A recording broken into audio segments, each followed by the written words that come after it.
Most people don't realize how large of an organization the Georgia Department of Corrections is because you don't hear about us unless you read the newspaper. And if we're in the newspaper, what's happening? Something bad, right? Something bad is happening. Believe it or not, we have 57,000 inmates, prisoners in the Georgia prison system. The oldest inmate that we have is pushing 100 years old, and the youngest we have is 13. We have 12,000 employees. 12,000 employees, 57,000 inmates, and 165,000 felony probation we're responsible for. So if you add them all up, 165,000, 57,000, 12,000 employees, that comes to around 230,000. If we were a city, the Department of Corrections were a city, we'd be the second largest city in the state of Georgia behind the city of Atlanta. That's how large this organization is. If you're familiar with metropolitan Atlanta, I-285 goes all the way around, maintain enough razor wire in our prison system to loop it twice. You're going to see throughout tonight. There are opportunities that abound within the Department of Corrections. Most people think of prisons as what you see on TV. Georgia prisons are not what you see on TV. You walk into a Georgia prison, you're going to see concrete floors shining like they're mirrors. You're going to see inmates whose shirts are tucked in can't. They will be standing at attention, and they will call you yes sir or no sir. They will have their hair cut. They will not have beards, and they will be looking straight ahead. We believe in offering, mandating rather, discipline in the prison system.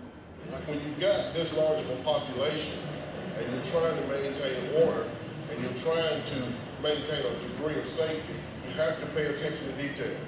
Well, Greed, come out here and do it again.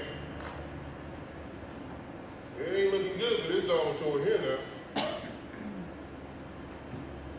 Inmates who can follow rules, the thinking goes, will be good inmates. The ones who can't, even for the little things like making their beds, will be your problem inmates. Probation officer. Who is it? Probation officer, up north, sir. Probation. Mr. Smith, how you doing tonight? I'm okay. How can I help you? Got a warrant for John Smith, your son. Is he here now? Yes, what's he done now? Got a warrant for, I'll explain to you in a minute. You mind if we come in? You can. All right, sir, get you a step to the side for me, please. All right, sir. He's always doing something crazy. What do you do now? All right, sir, just stand right there. We'll take care of this. All right. It'll take just a minute. See your hands, Mr. Smith. Show me your hands. Hold your hands up. Put your hands up. Just stay right there. Hold your hands up, sir. I got to walk your wrist. What did I do? Turn around, put your hands behind your back, sir. What did I do? Sir, turn around, put your hands behind your back. What did I do? Okay. Turn around, put your hands behind your back, sir. I reported the other day. Mr. Smith, turn around, put your hands behind your back, sir. Sir. No, I Turn reported around. it. Oh, man. Oh, Hands behind your back. Man. The opposition, Don't sir. spray me, man. Oh, man, I reported the other day. Sir, we'll explain everything to you in just I a minute. reported. What's the warrant for? Any takers, come on.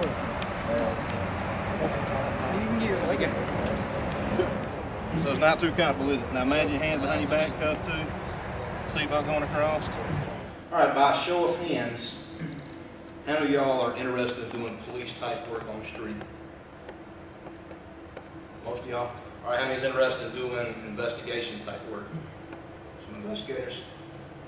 What about maybe being, anybody thought about being an attorney, defense attorney, prosecutor, anything in the court system?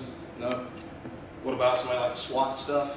Want to be a SWAT type guy? Yes, sir. You work with the FBI, don't Work with them some. Now, some pretty cool. I actually gotten calls from the Secret Service before involving cases. So, you know, we work with a lot of different agencies. And when you know, I was out of county jail, and next thing I know, my state cell is going off, and I got a Secret Service agent calling me about a particular case. Dealt with the FBI before, GBI, and also across state borders. Some of their agencies call us about different things going on. So that's what's pretty neat. We get to work with a lot of different folks. We got 16 drug dogs. We got 38 tracking dogs, which is bloodhounds, and we got 2 explosive dogs. And we not only do we serve our department, but we also serve the people of the state of Georgia. Because that's part of our mission is to protect and serve the people of Georgia. This is Pike. He is about 18 months old. He's one of our newer dogs. We've got some drugs hid out on the vehicle outside, and we're going to show you the way he works. If you can imagine that this is the dog's nose, he's going to smell that vehicle all the way around, and his nose is going to get to the closest point where the strongest point of odor is coming from. Whether it's in the seat of a door, whether it's up under a vehicle, or if we put him inside, it may be in a seat or something. But you will see, and then we got a word that we use is J&D. just notice difference. And if you watch the dog, it may be his tail wagging, it may be a change in breathing, it may be his ears get real perked up, but you will see him change when he gets in that odor, and he's going to sit down. It's what we call a passive alert dog. There's two kinds of alerts. There's a passive alert, which he is, it's a sitting, and then there's an aggressive alert, which they scratch. And in the distance, you might hear something. They hear something. They say, "What is that?" They start hearing sounds like that. They say, "What is that?" And eventually, they say, "That's the tactical squad. Y'all better get straight. Here they come." And it gets louder. And it gets louder. The inmates start to back up. They start to get against the wall. They understand. They need to take cover. You have to do it.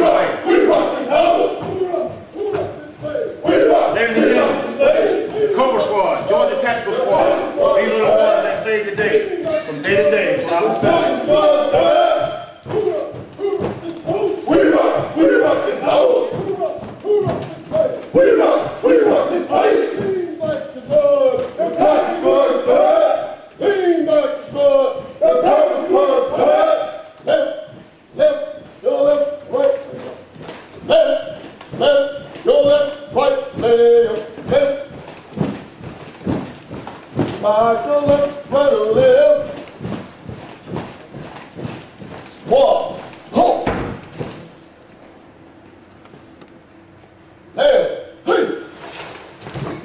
Well, what these guys and gals do is they're basically our first responders. When a situation arises, whether it's a situation inside a facility or even out in your community,